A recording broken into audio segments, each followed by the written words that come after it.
and that is that police right now are searching a trash station for this missing mother, Anna Walshe.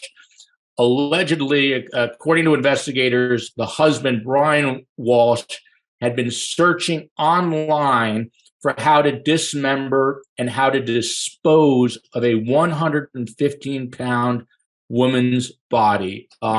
Wendy, you're the woman here. Anytime you hear that, guys looking about how to dispose of a body, never a very good sign, and probably not going to be a good ending to this story. Well, not a good ending at all for this poor victim, but a wonderful ending for law enforcement.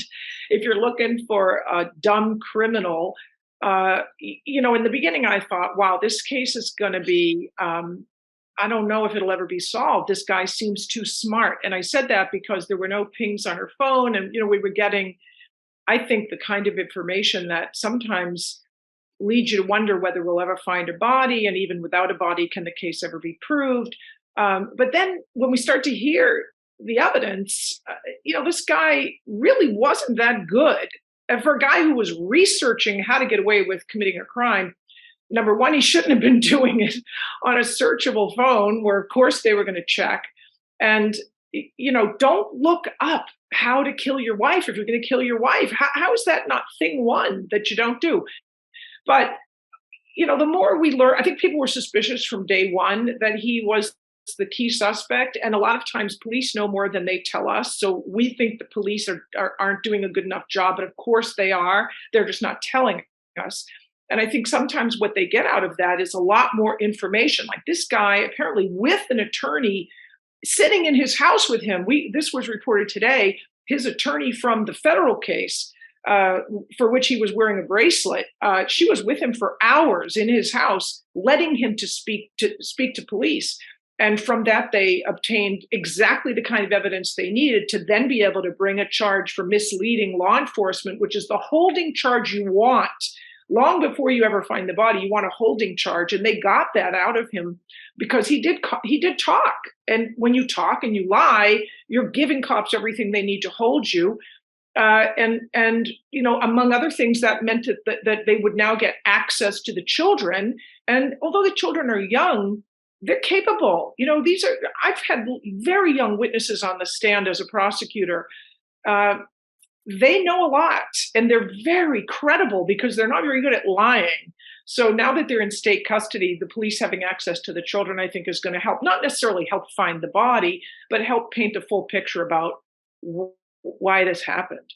Wow, so that's fascinating. I think, if I'm right, there are three boys, 6 and under, I want to say. But you're saying, Wendy, that state investigators will talk to these 3 young boys and see what information they can get from them. But obviously, they're going to do it in a very appropriate way. Can you talk about how they will handle these 3 young children? Yeah, I mean, with kid gloves in the most literal sense of the word, these are traumatized children because their mother is gone, even if they didn't see anything happen to her that was scary.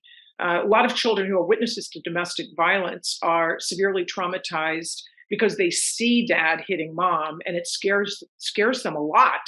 And sometimes they won't talk because they've been told by the abuser, you never tell anybody what's going on or I'll beat you up too. And kids are so easy to scare into silence.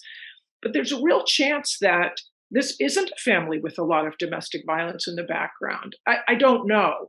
But if there was anything untoward happening against this woman behind closed doors, we know that his mother was living with them. Well, you can't expect his mother to rat him out, so she's not going to be a good witness. But the kids would tell the truth, and they're certainly, in love, feeling very loving toward their mother, I presume, based on what we've heard. And they're going to want to be helpful. And what you have to say to kids when you're trying to get them to talk about things that might be scary or things that they don't even know are scary, right? You have to ask children things that are open questions. Tell us about mommy. Tell us about what you like about mommy. Tell us about daddy. Tell us what you like about daddy. is there anything about mommy that scares you? Is there anything about daddy that scares you?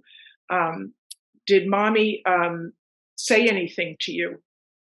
Moms are not usually, even a very badly abused moms, usually will not say anything to their children to burden them emotionally or otherwise, even when they're terrified for their lives, especially not at such young ages. They're 6, 4, and 2, the 3 little kids. So we can't expect that one of them is going to say, yeah, mommy told me that daddy said he was going to kill her for the insurance money.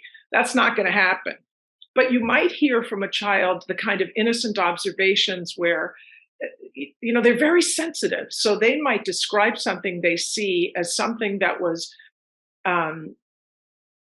upsetting to them, but not in a way that they're thinking, boy, I got to tell this to the cops. So you let children talk, get them comfortable, and just ask them to narrate and tell stories and describe what their lives were like. And they're always going to say something. They're always going to say something that matters, because they're the witnesses to their own lives, and they're way more in touch than you think. They're little people. Their brains aren't particularly well developed, but boy, are they sensitive, and they know what's going on. They really do.